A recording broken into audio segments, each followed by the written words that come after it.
Now, in Kentucky, a rising star in the GOP has just announced his candidacy for governor in 2023. Andy Beshear is not uniting Kentucky.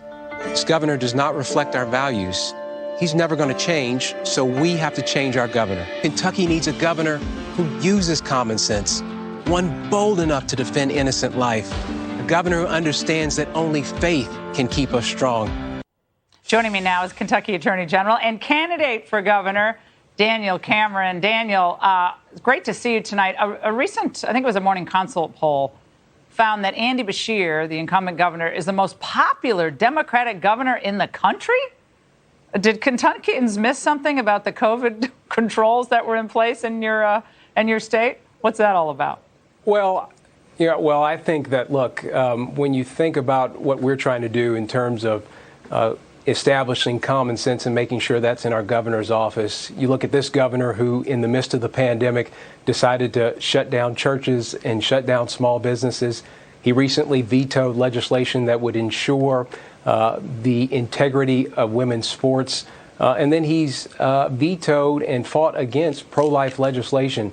I think the more that we're able to share that message and people recognize the track record that I've had as Attorney General, standing up for the values of the men, women, and children of all 120 counties, I think come November of 2023, they'll be ready to make a change in our governor's office. Now, Kentucky Democrats are terrified of you. I think they have been from the beginning. Now they filed an ethics complaint against you because you've apparently, they say, politicized the office by investigating a political opponent. And we talk a lot about phony investigations of political opponents on this show. So your response to those allegations?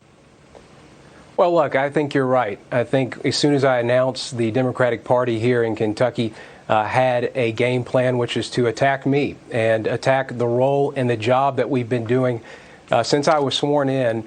I've told folks that I'm going to do my job in the AG's office without fear or favor. I will not be intimidated. And I think the Beshear team and the Kentucky Democratic Party are going to find that out. Me and my wife, Mackenzie, we're ready. And we're ready to make sure that we're defending the values of the men, women, and children of all 120 counties. Again, I think I've shown over the course of almost 3 years that I've got a stiff backbone, and I'm going to do what's right, regardless of narratives that are out there, regardless of what others might say in the national media. We're going to do what's right by the values of the men, women, and children here in Kentucky. And Beshear also vetoed an abortion bill, didn't he, that banned most abortions after 15 weeks? And the Kentucky legislature overrides that veto? So did he undermine his constituents with that veto?